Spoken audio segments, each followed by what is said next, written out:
I'm just going to say that this podcast, Rewind, Podcast. Yeah. it's a podcast and it contains offensive language, adult themes, Haley's innermost thoughts, bad jokes. Listener discretion is advised.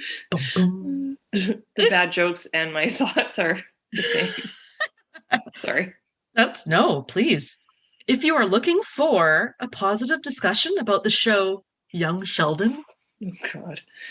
If you're looking for a podcast about literal power plays, like in hockey, it's called Power Play. That's a good one. Look at you. One more joke and you got yourself a hat trick almost. A podcast about a made-up language spoken by gargoyles? Oh my God, Gargoyles, I love that show. Starring the TNG cast, essentially, and Janeway, I think. Or if you're looking for a podcast that is exclusively about Star Trek. Oh, God, no. This is not the podcast. Not the podcast for you. Don't get out of here. Go away. Turn us off. Stop listening right now. Run.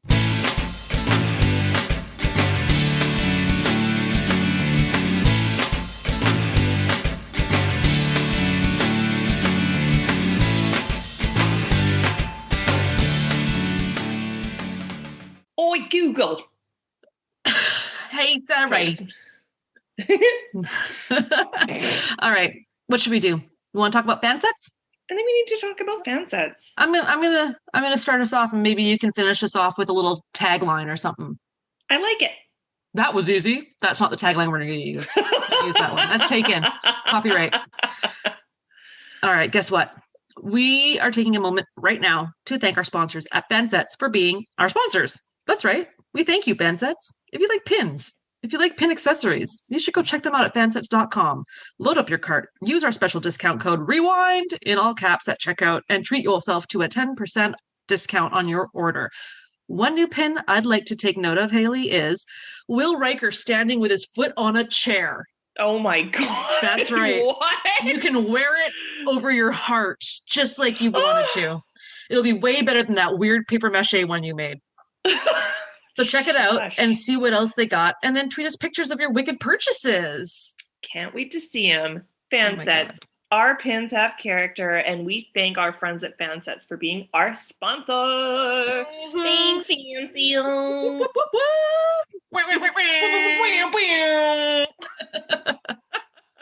Oh my God, I love it. So it's time for some roundtable. Hit me with your best thoughts.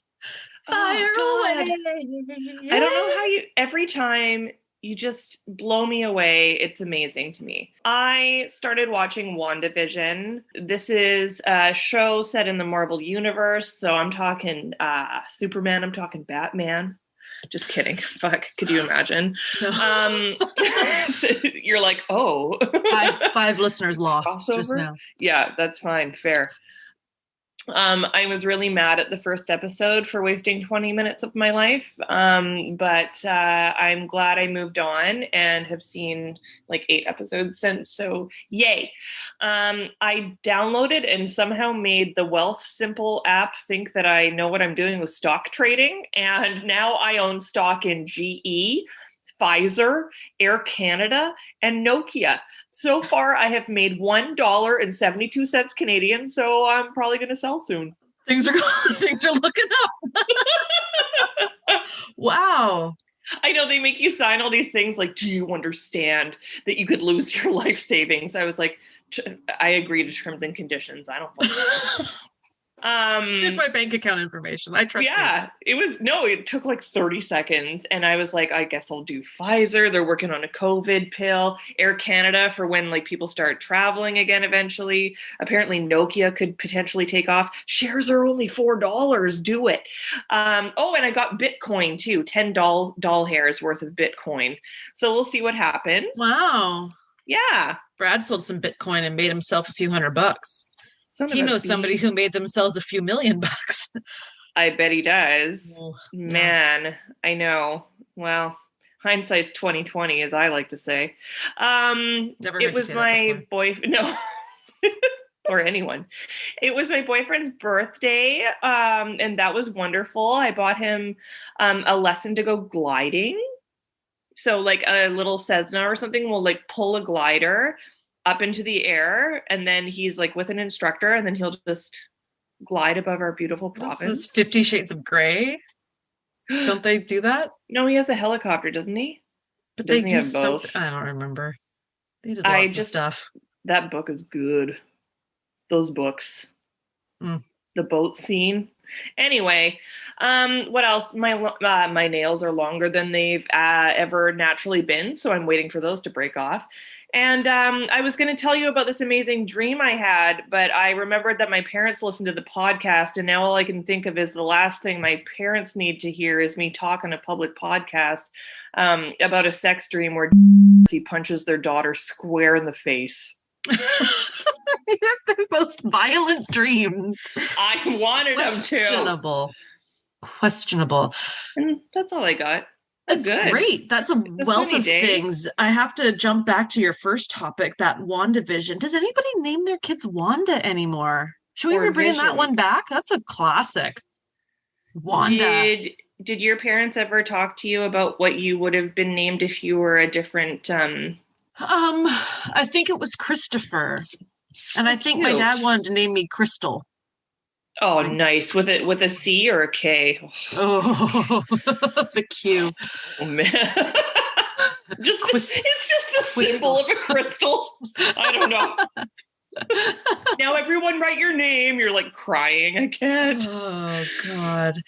I remember on our last episode, we were talking about the orbs that make your hair stand up and Spencer gifts. Yeah. Mostly dildos. Do you remember that other store called Seeing is Believing? Holy shit. I was obsessed with that store. And I remember, I don't know, I could be wrong. Either it was like the first ever Seeing is Believing, or it was something very similar to it, but it was like the early 90s, and it was opened up in Market Square. And they had like really weird sci-fi stuff, like those orbs with your hair sticking up, but they also had these two little brooch pins that were the ones that Worf had on his sash. And they were like digital little lights. And I remember thinking in the early 90s, like, this is technology, like this is the future. The computer that you're wearing. Like, and I wanted them so bad, and I never got them. Oh. I have been watching some shows. I don't know if I've talked to you about this, but we watched The Queen's Gambit. Oh, I've heard good things. I highly recommend it. It was really fantastic. What if you don't know anything about chess? You'll learn, and you don't need to. You just can enjoy the beauty of the 60s clothing and the fact that the girl is so messed up and just drunk and on drugs, and you just want to be her. It's amazing. Really?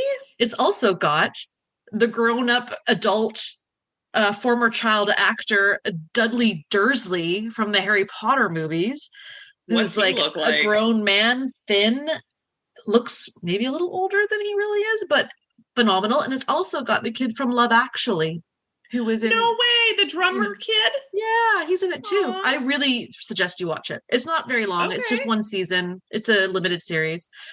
I've been watching a show called The Wilds on Amazon Prime. I like that one. I've been enjoying it thoroughly. Okay. And we've been watching The Stand. I also started watching The Stand. Yes, so good. I loved the 90s miniseries they did with Gary Sinise and Molly Ringwald of it. Oh, I didn't know that they did that. Oh, yeah, because it's based off a book, right? Stephen King book. Well, and also there's a throwback to Stephen King when the kid gets home and his fiction or whatever hasn't been picked up by the publisher, and he like puts it on the back of his door with a thumbtack, like all these rejection letters. Stephen King did that. He had like 200 rejection letters, only he had them pinned to his door with a knife. Oh, I don't think I'm making that up. Definitely not the rejection letter part, but oh my God, probably not the knife. What else? I also have a boyfriend who had a birthday yesterday. And we had tiki drinks in the basement, and I spent about 2-3 hours yesterday. Well, 2-3 hours running around to stores to find the ingredients, and then another like 2 hours making 6 different types of simple syrup to use in cocktail mixes. Yeah. I made a traditional simple syrup. I made one with, I won't say this correctly, Demerara sugar. Demerara. Like Stefano Demira. Yeah. Thank you. Yes, the Days of Our Lives syrup. Yeah. I made a honey syrup, a Mai Tai syrup, a coconut cream, and cinnamon syrup. Oh my God. And we started off with a blue Hawaii. Nice. And then I made an aku aku, which was really good, but I didn't have a strainer, so there was little bits of mint in my drink after muddling it. A Hawaiian sunset with vodka. I made a pina colada and a Mai Tai. Delicious. Oh, so And tropical. They were all so good, and we had our fancy glasses, and we did it all up in the basement, and it was very fun. That's about all I got. That's enough. I'm a wee gummy. I got nothing else. I've been doing a lot of organizing of the tiki bar today because there was that post cleanup, and then kind of like when you sit down here long enough with drinks, you kind of look around and being like, I want to see what it looks like if I move furniture over to this corner, if I clean this up, or so I've been doing that. Nice. And now we're here, and I'm drinking my Bud Light. Here we are, and we have a new section again. We started it soft last time talking about panties. Working at La Senda. And I had a suggestion of, please tell me your 3 most rememberable customers. Now I feel like I'm gonna like miss some like really obvious ones, but so my first one was this girl. She was like maybe 16, and she was just looking for a new bra, and she had been wearing one that was several sizes too small for her, which is like very common. We would have women come in and they're like, yeah, why does the underwire like cut into me so bad? And then after I fit her for one, she started to cry because the bras that she had been wearing were hurting her. And so she was so happy. And I was just like, here you go. I was like, take it for free. But I didn't say that. The second one is, yeah, really. I plead there's no Fifth Amendment in Canada. That's weird. In BC, we have a 2-tier retail tax. And so people who are under 14 don't have to pay one of the taxes for clothing. It's about 7% of the total price. And most people who ask for it do it to get the actual 7% off, but you have to fill out a form with your name and address before we can take the tax off, and the form goes to the feds. I forgot about that. Yeah. So I know, right? Like everyone would be like, it's non-taxable. I'm like, fine. And so this gentleman came in and he dumped a bunch of lingerie on the desk, and he goes, oh, and it's non-taxable. And I'm like, sure, you just need to fill out the form for the federal government. Just so you know, the government has flagged instances of non-taxable purchases from the store, especially when it involves a lot of lingerie, because it's being bought for a minor under the age of 14. And he's like, oh, never mind. And I was like, yeah, fucking cheapo or creepo. Am I right? Oh, red flag. Yeah. Just fucking pay them. Like, don't. The third customer is going to be my younger brother, who at the time was probably 12, 13, 14, being a little dink. He came into the store with his friends trying to look cool, and they were all like disrupting customers and being little jerks. And then he suggested that I give him money from the register. Well, Sarah, you best believe I ratted him the fuck out to my folks, and he was no longer allowed to go to the mall. Boom! Oh, still hasn't been.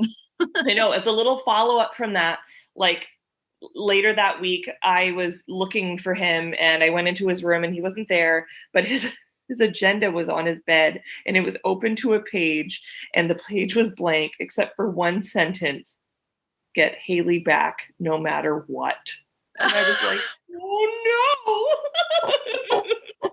He got me back by being the best brother ever. Love you, Evan. That's amazing. I know. I was like, you motherfuckers. I'm like, I didn't fucking tell mom and dad. I was working. I can't even my memory is so bad the older I get. I barely remember. The fact that we were 20, I was 21 when I met you, or like 21 or 22.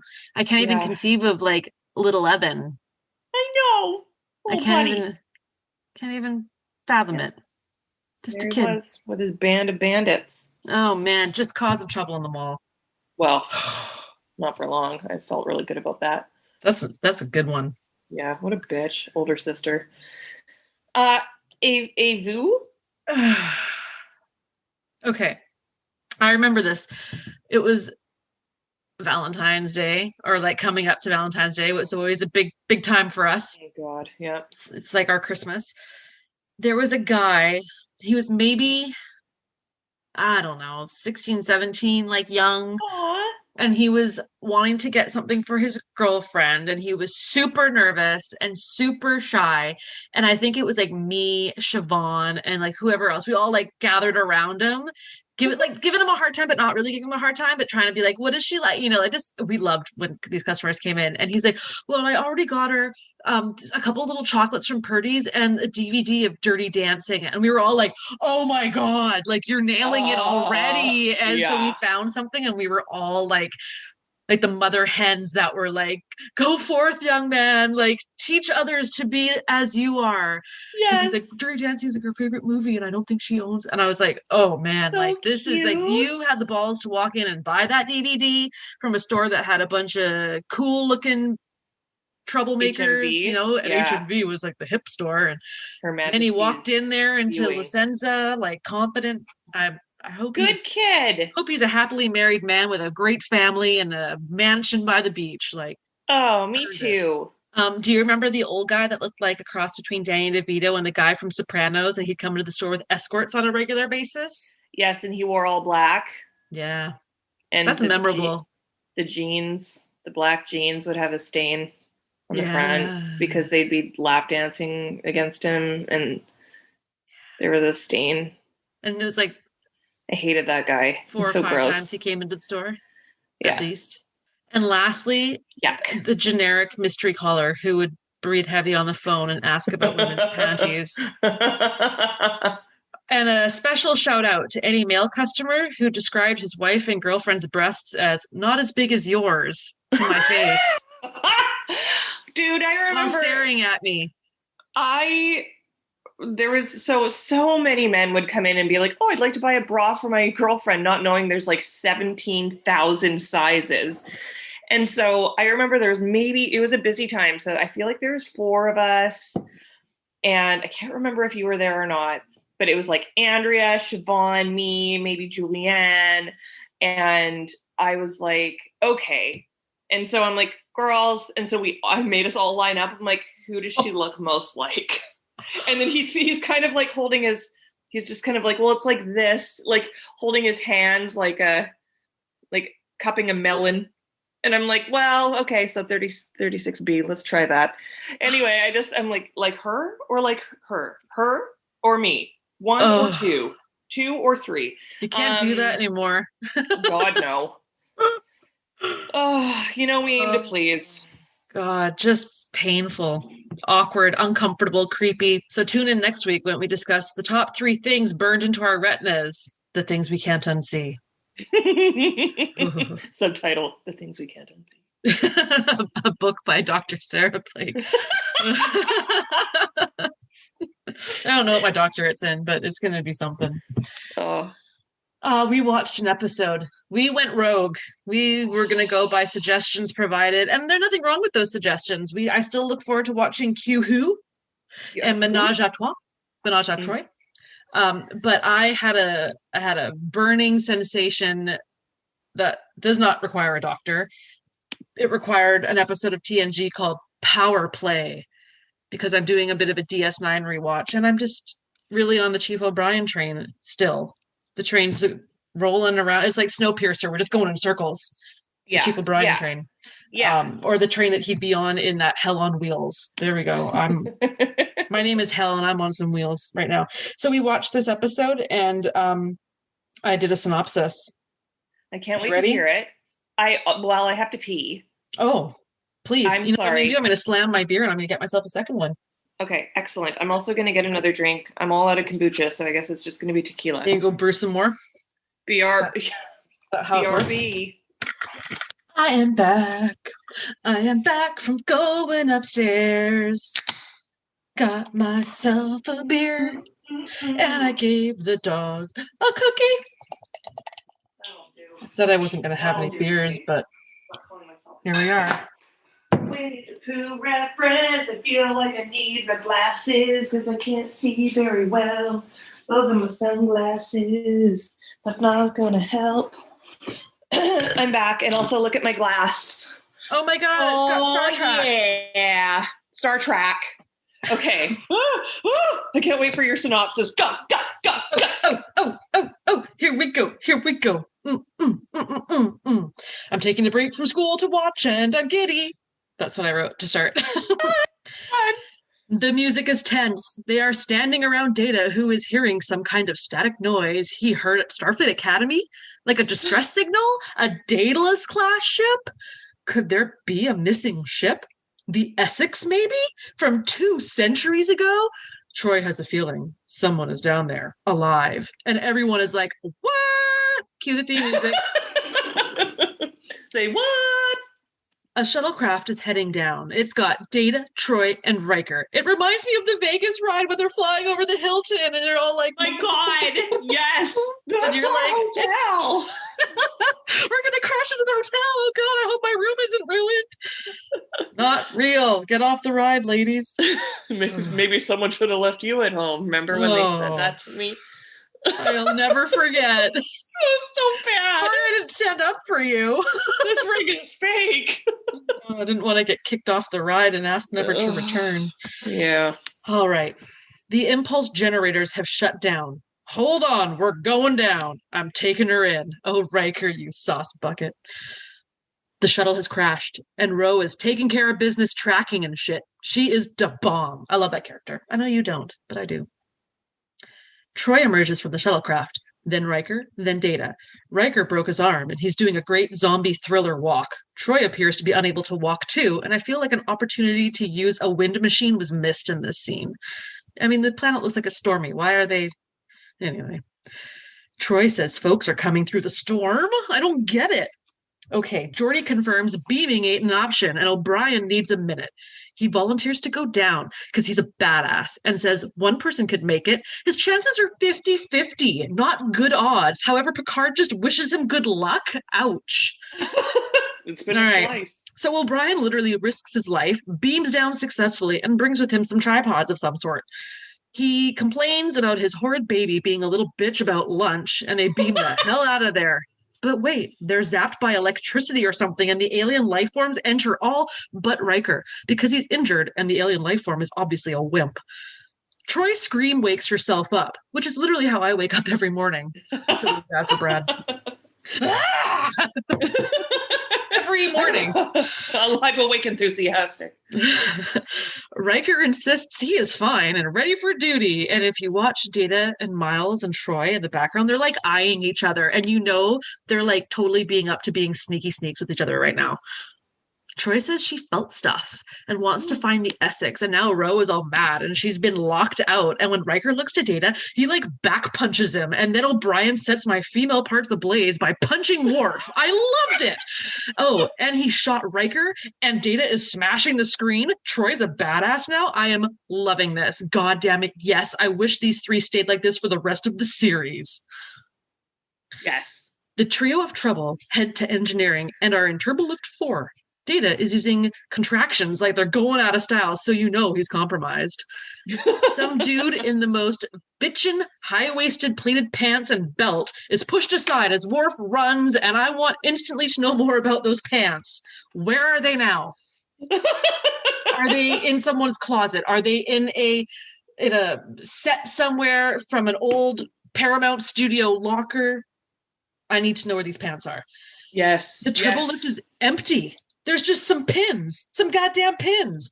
Troy's hair bounces down the hallway and a force field stops them. And evil Data smashes some glass, and suddenly I love Data. Can we all agree that that sneer has it going on? Keiko is that woman who insisted on bringing her baby to a bar. People are trying to relax, and she's like, look at my noisy baby. Miles commands his wife to get on the floor, and again, my uterus just skipped a beat. God. O'Brien is shot. Data is shot. Big Red is shot. And Troy is just slaughtering people. It's the best. Oh, a hip shot by Worf, and he's down. Troy responds to the bridge. They have taken 10 forward. Amazing. I'm focused on watching now, so I'll come back and do my writing. O'Brien is doing his thing. The bridge is trying to do their thing, and Troy is obviously in charge. More technobabble. 10 forward is now totally under their control, and the bridge crew are desperate to find answers. You Klingon, attack me. I will if he won't. Worf gives a look. It's amazing, and I'm having the best time ever. This is just so good. No, Troy, don't tell him to stop. Let's get a bar fight. A shirtless bar fight. Troy demands they move the ship. To avoid more injuries, the captain starts moving the ship slowly. The doctor finds evidence of changes from the transporter logs, and they come up with a way to do a shock to maybe remove the aliens that are inside them. Then Ro gives a quick adult movie synopsis. We'd have to hit all three with a single discharge. If they are standing together, it shouldn't be a problem. Crusher, Ro, Picard, Riker, and Geordi debate together, and I gotta say I love this team together. It's a great group. Good stand-up group of folks all around. Picard negotiates to replace the injured with himself. Molly literally has not stopped crying this entire time, and it is the worst. Data is mad about it and wants it silenced, and Miles saunters over. I know you. Okay, this is creepy. Yeah. She's frightened. I don't think the baby knows what's going on, Keiko. Just feed it, burp it, and change it. Yeah. Picard arrives. Data grabs him, and the medics come in, and Troy introduces herself as Captain Bryce Shumar of the Essex. We've been surviving as spirits, ghosts. Do you believe that shit? We need help. Troy is still alive in here and won't be harmed, but we need help to be removed from this planet after 200 years. Troy talks on, and now Ro and Geordi are crawling around hoping to find a way to zap the three baddies. Worf bullshits about Klingon ghosts while Miles snacks on nuts or chips in the background, and everyone is whispering, and I'm needing some more action stat. Picard obviously doesn't think it's ghosts. Miles continues to creep out Keiko about gifts he's given her, and she's got into it. She's not into it, but I think a part of her is. Maybe deep down. He tries to kiss her and she screams, and Troy says to leave her alone, and thank God he does. We don't need to get weird. Everyone picks hostages. Data chooses Worf, O'Brien takes Keiko, and a woman leaps at the chance to steal Molly. Plasma charge is ignited, and they miss Data. Data lifts Picard by the neck, and he says to abort, and the light ball aliens go back into Troy and O'Brien. Data lets the captain's neck go, and it's all a nightmare. The group debates how to do some beaming or something to end the siege. The baddies may have to go to a transporter room. Picard wants safe passage for them to the cargo bay. O'Brien catches them trying to be sneaky sneaks, and it's so rad that he's just that smart. Nice try, Ro. Each baddie takes their hostage, as previously discussed, and Molly is passed along again. And they're off. And they're at Deck 18, headed to Cargo Bay 4. Picard demands to know who they really are. And they beam something, and we find out the truth. This is an escape. 5 centuries ago, they were separated from their bodies and left to drift in the storms. They destroyed the Essex. They lied about the Essex because the moon is a penal colony, and there are hundreds of prisoners that want to be released. Riker floods that cargo bay, and Troy threatens them, and Keiko, Worf all offer to die to save their babies and friends and whatever. They're so honorable. Troy steps back. Don't pass our way again. And the aliens leave the bodies, join the beam, and they transport the prisoners back to the moon surface. This ain't no Con Air. There's no residual effects from the ordeal. Troy and the others are fine. She could feel it all happen, but couldn't control it. Data apologizes to Worf and compliments Worf's strengths, and O'Brien is hungry. That's kind of how I'd be feeling too. Yeah. Keiko smirks and is happy to have her Miles back, and they do a zoom in on the clueless baby. The end. The end. Okay, I'm sorry. I must have looked away at some point. So she was not the captain from the Essex? She was a prisoner who was lying about it. Yes. They thought it would be more believable to make up a ghost story than to just tell the truth of we're... Got it. Prisoners. Also, a penal colony on colony on the moon or on a planet or whatever where you're just like a spirit, that fucking sucks. Yeah, but also, why they destroyed the Essex and almost the Enterprise. Don't break the law. Don't do it. Don't get caught. This is it. Obviously, you're not that smart. You got caught. Apparently not. Okay. Good job. Great job. That was that.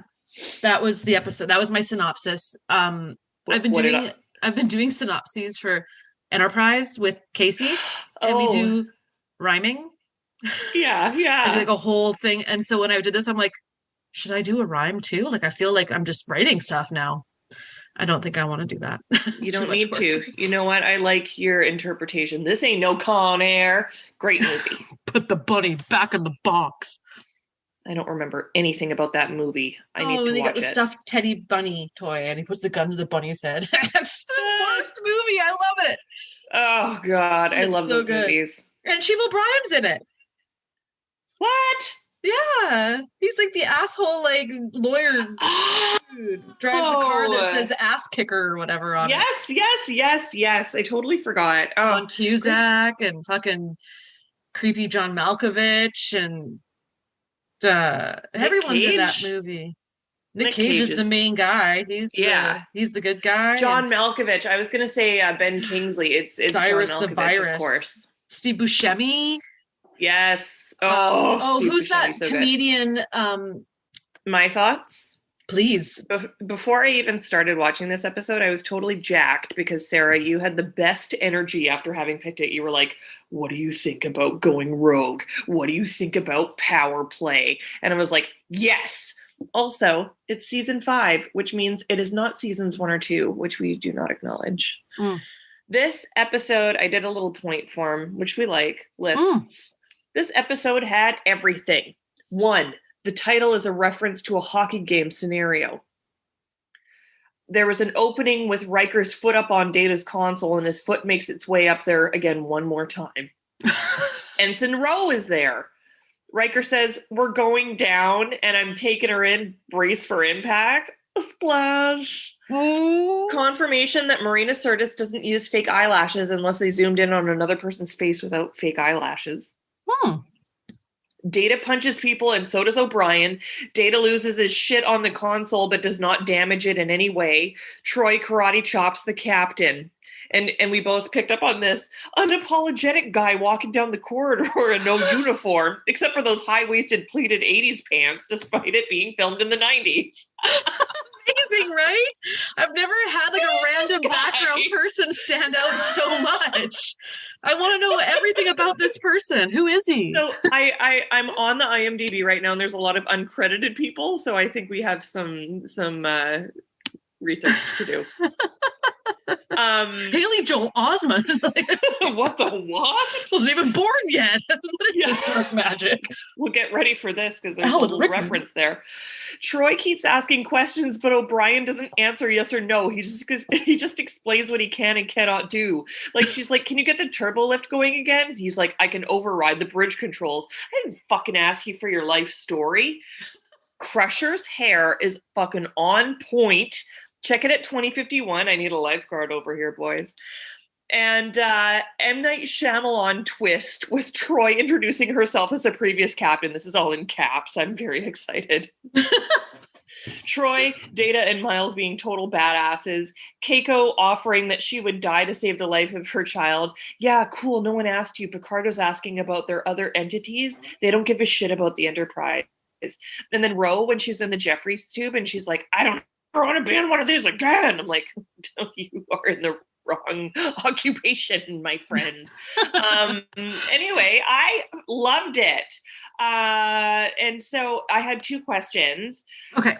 1 question, electromagnetic interference. So when they were going to beam O'Brien down, and Geordi's like, I don't know, there's a 50-50 chance. Doesn't look good, friend. Like, but isn't electromagnetic, like, waves, like, isn't that a common element in space? Like, yeah. Total aside question, what's up with the turbo lift in Discovery? I was like, what is this Borg cube inside the ship? Like, isn't it, it's not just dead space, is it? Like, that seems like, you know, everyone's like comparing it to a TARDIS from Doctor Who. Okay. And I think when we were recording some of the Discovering Trek, Bill and Dan were very angry about these turbo lifts. Like, just like unwavering. It's ridiculous. It's like, why would you spend all that money on the budget to draw and create and make those special effects when we didn't need it? Personally, I mean, I think if I was the person who made that, I'd be like, look what I can do. This is great. Like, look at my fancy special effects. But I mean, it was kind of cool, but I just thought, weird. Like, that's not a very good use of space, especially on a spaceship where you'd think, you know, I'm telling me I don't have a bathtub just to shower and you have all this wasted space. I'd like a 2-bedroom, please. I know. Why am I sharing quarters? Yeah, I'd be happy to sleep in the turbo lift if it means I can get an extra square footage here. So you're telling me I gotta have a bunk bed, I gotta share a room with Tilly, and you got all this empty space? Like, can I like have a hammock hanging in there somewhere? All to say, I think this would have been such a fun episode to play in, like being able to play outside of the box, especially Brent. I mean, like, as much as Data sometimes annoys me when he gets his emotions going or when lore comes around, I'm like all about it. Anyway, what'd you think? I loved this episode. I literally loved it, and it's in my top 5 now. That's huge. I love how Ro, Crusher, and Geordie get so much play with like helping fix the problem. Like, they're not characters that usually get to be there with like good ideas and making a change and debating, like crisis mode. Let's get them in here. I like that. And I loved that Troy was the leader of all the bad guys, because I thought it was a good character arc for her. Yeah. And I loved how much Data and Worf were sneering and bumping chests with each other throughout it. It was so good. The two of them head to head, I think, were really good. I love Bad O'Brien. I just kind of wish that Keiko wasn't a part of it. I don't think they really needed to do that to add the dramatic element. I think it kind of almost took away from it. But as a fan of that character, and he's been so abused throughout the series that he's been on, it was kind of fun to see him being like, everybody just fuck off. It was great. I have questions. Okay. If you could have switched out one of those 3 that were possessed with someone else, who would it have been? You know what? Reggie Barclay. Because I would love to have seen that. Yeah, I don't know who I would switch him out for. Probably Miles. No offense, Miles. Switching you out with another white guy. I just feel like Reginald has some shit to prove, and that I think that underneath his sort of like anxious and jittery facade, he's probably like a legit murderer. I'd like to see him go a little nuts. Okay. And you? I almost want to say let's switch out all 3, do a second episode, and we have Barclay, because that's a out of nowhere, Geordie, and Dr. Crusher. 3 people with great bedside manners, and wow.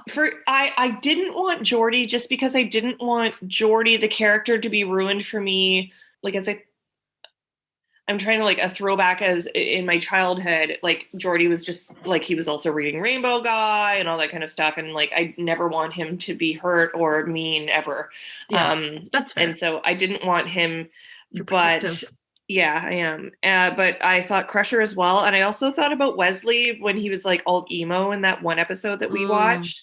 You know, but whatever. I kind of already had that in that episode. That was the one where he went home, right? With the traveler on the journey.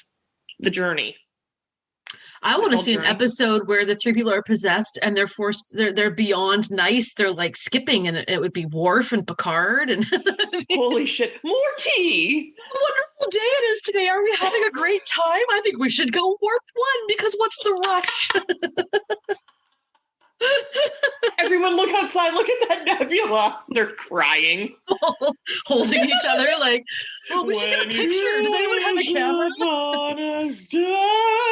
Anyway, do one of your dance routines. And one of your like long poetry readings. Please. Let me hold your cat for you. Okay. No, we've taken it too far.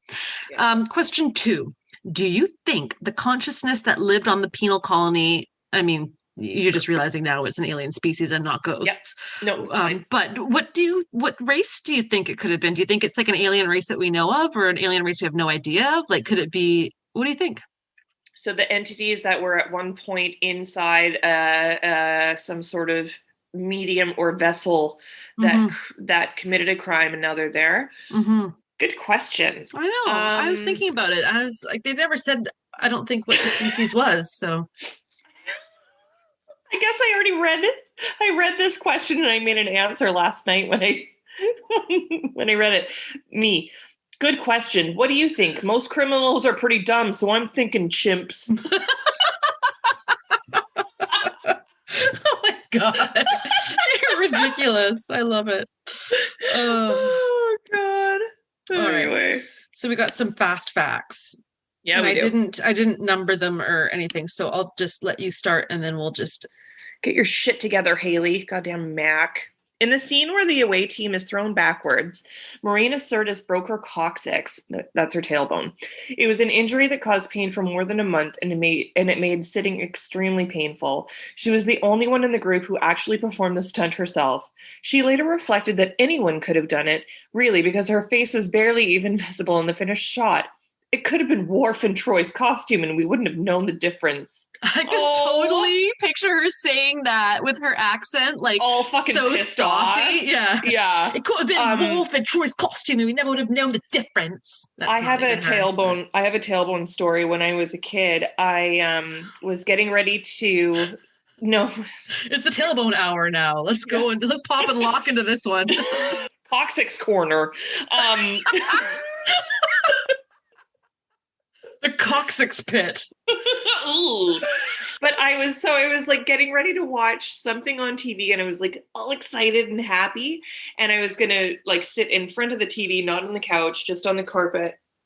And I jumped up to sit down in a cross-legged pose, but my fucking coccyx hit the corner of the coffee table, like bang on, literally. And I thought I was fucking paralyzed. Oh, you're right in that lower back tattoo. Yeah. Oh, Jesus, don't remind me. Oh, don't get a tattoo when you're 18. Don't get a tattoo that you pick off of a wall because you don't know what you want. And then don't make it a tribal tattoo on your lower back. The end. It was 2000. I mean, that's what people were doing. So 2001. What's worse is like, yeah, if you ever saw it, they'd be like, yeah, man, she's like almost 40 now, I guess. But it's like so indicative of the time, and it's like Terrell had that armband, like the Pamela Anderson like barbed wire bullshit. Or like the Celtic armbands are a big thing, or like roses. Anyway, no regrets. Can't see it, so whatever. Fuck. That's how I feel about my back. Yeah. I like your back. It's Tiki Town. It is Tiki Town. Okay, when O'Brien suggests he beam down while boosting the transporter signal, LaForge calculates a 50-50 chance he will survive. LaForge correctly reports this to Captain Picard, and Picard says Picard okays it if O'Brien is okay with it. The captain would never authorize such a stunt with those odds. Can you imagine? Are you okay with it? No pressure. I'm just your fucking captain. I'm your boss. Go die. Oh no! Go kiss Molly goodbye. Daddy's got to work now. Yeah, your new baby. Ugh. This is something I picked up on. When Data's hands are used to angrily strike his console, the console should break due to his immense strength, but it doesn't even crack. After Data's console is shut off on the bridge, he pounds the panel in anger. We've just discussed this. Some of the makeup from Brent Spiner's hand can be seen rubbed off on the computer panel after he hits it with his fist. What do you mean makeup? Just kidding. You're like what? Crying. Why are your lips quivering? Seatbelts make a rare appearance in this episode, which are seen inside the shuttlecraft. Very nice. Well done. Weird. All right. I say see it. Miles is a babe. Data kicks ass in this episode, and it's super action-packed. 100% see it. 100% loved it. Like, I'm talking Crusher's hair. 20 minutes, 51 seconds in. Look. It's like, and she's like looking like so hot and badass. She's like, can't even be bothered. But like, look at my hair. It's like perfect. Anyway, what did Bill aside say? from the hair, it was great. Bill said also, I love Crusher's hair at 2050. Just kidding. Bill said, funny, Haley. Right? Oh my God. Oh, I love cross type episodes, and this one doesn't disappoint. What did Dan say? See it. 2 episodes in a row that I just love. Seeing the cast out of their normal character element was great. Spiner was downright scary as possessed Data, and it was funny to see possessed Deanna marching down the hall as if she was a big old meanie. Speaking of meanie, it was good to see O'Brien have a pivotal role in a TNG episode. No wow, doubt. Dan. The writer award. This guy a Peabody. Okay, I have some would you rathers. That was sarcasm. No, it was a good thing. Anyway, would you rather? It was a good thing. Could be good. It was a good thing. It was good words. Okay, would you rather be lifted by the neck by Data, hit in the back shoulders by Troy, or forced to once again pretend you love that tacky bracelet your husband Miles got you?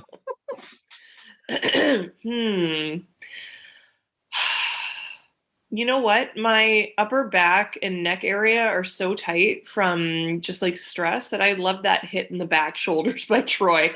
Like a poor massage, kind of like bang. Like maybe it'd set me right, you know? Yeah. And you? I was going to say the neck because it might be a good like adjustment for the stiff shoulders and neck and like. So funny. I got some aches and really pains. Sore. Yeah. Hilarious. And then also like, it's kind of it has its moments for sure, but I feel like you could really manipulate Data later on for some like, you really hurt me, I need you to break into this thing and steal something from me, like you owe me. I was gonna say the same thing, like get lifted by the neck and then use that action to manipulate him later, and then I thought, no, that's what a crazy person would say. So I'm glad that we feel the same way. Damn it. It's just like when we lied, we were going to lie to Worf about the game. Like, how would you get Worf to play the game? And we're like, we'd lie. It's a training thing for it's a security training video. It's an occupational health and safety video. You best believe I incorporate sexual harassment in the workplace. Ugh. Would you rather be a badass prisoner stuck on a planet for 500 years or a Starfleet ghost stuck on a planet for 200 years? Jesus, that's a long time. Do you know if we get to interact with the other entities? Like, it's up to you. 500 years is a long time, dude. Prisoner. Wait, no ghost. You? You said no ghosts. You said no ghosts.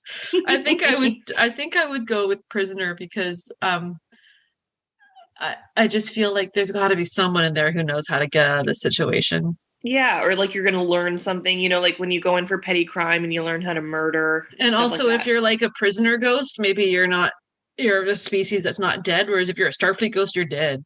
Definitely dead. And probably no one's looking for you. Well, maybe, but even if they did find you, yeah, ghosts aren't real entities. On the other hand, would you rather break your arm or be forced to wear those high-waisted pleated pants in public every day for 1 week? Oh Jesus! What's weird is I feel like those pants are kind of in the high-waisted zennials. What are they? I can't wear high-waisted pants, so I will break my arm. That sounds good. Left arm. Yeah. I'll just put a garbage bag on it in the shower. That's what you're supposed to do, right? Left arm Lopez. Just like that singer. Left eye Lopez, R.I.P. I know. Do Left you? Arm. Left arm. I was going to... Are we going to play this? Do you want it? Yeah, I got a piece of paper. Are you ready to go? You're going to play MASH? Yeah. All right. Do you want me to... Do we do it? Do you want me to do it for... Wait, I have to... You do you. Okay, so wait, how do I actually set this up? So I have MASH at the top. Yeah, and we all know what that stands for. Mansion, apartment, shack, house. Yeah. And so now we have to say we have to do our 4 that we're going to marry.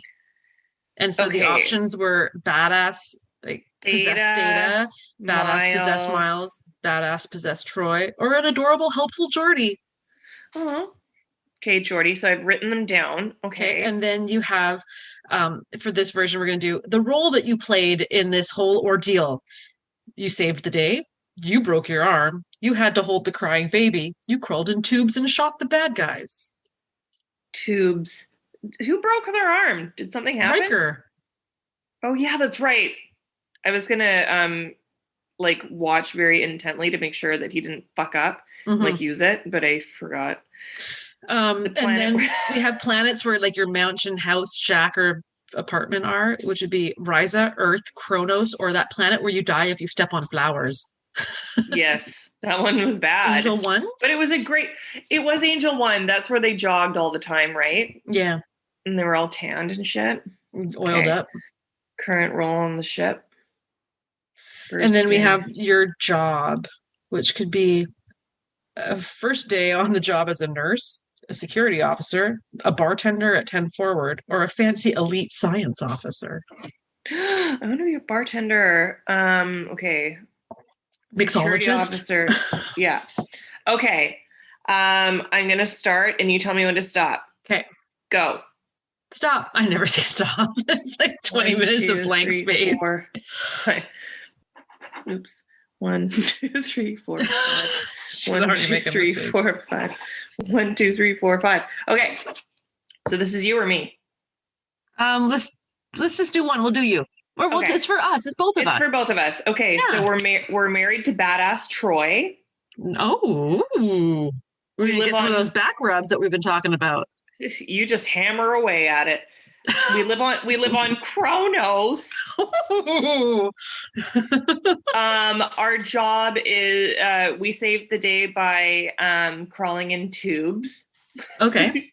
And we're security officers. Well, that makes sense. We were the security officers that had to shoot. And then because we felt so bad about having to do our duty, it's what brought us closer to the woman that we ended up marrying. But now, are we living in a mansion, house, shack, or apartment on Kronos? Oh shit! I didn't even. Oh 1, gosh! 2, 3, just 4, pick 5. mansion. 1, 2, 3, 4, 5. 1, 2, 3, 4. Apartment. Oh, God, what's an apartment look like on Kronos?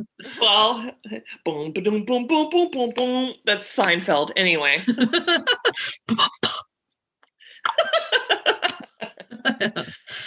I don't know what I'm doing. Yeah, you've never seen it, so you're not allowed. I've watched it.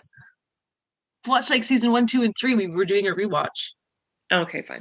I've been doing a rewatch of The Walking Dead from the very beginning, and we're easing on into a season where I believe in the middle of the season we're going to see Sonequa Martin Green. She's so good. Amazing. I'm starving. I'm hungry too. Okay, so that's it. And I know that we've said that we're going to watch Q Who, or we're going to watch Menage a Troy, but you kind of mentioned a couple of things, and that's got me thinking too. So I know that you'd like to watch a lore episode, and I'm totally down with that. And I'd also would like to throw in a Barkley episode at some point, because we haven't seen one yet. 100%. So let's just not say what we're going to do for our next one, because neither of us know. And then when one of us gets the feeling, we'll message the other person and be like, you know what we're watching? We're watching this one. And then we'll do it that way. Okay, that sounds great. Okay. Thanks for listening, folks. Our next episode, we'll watch something. Until then, remember that you can subscribe to Trek Rewind by searching for us on Apple Podcasts, Orange Podcasts, Banana Podcasts, Lettuce Podcasts. Just kidding. Spotify. Aren't you and Google glad Podcasts. I didn't say banana? Sorry. If you enjoy what we're doing here on Trek Rewind and the Trek Geeks Podcast Network, please consider supporting us on Patreon. As a subscriber, you can get access to the unedited recordings of episodes, as well as exclusive content and great rewards, and like a supporter's pin from Vansets and t-shirts. Thank you to 5 Year Mission for the music that you're hearing right now. Right now, starting. And, shoot us some messages. Tell us what you think. Trek Rewind on Twitter. That's all I got. Haley, what would you like to say to the folks out there? Just love y'all and hope you're taking good care, and we'll see you next time. Yes. Until then, Haley frequencies closed. Bye.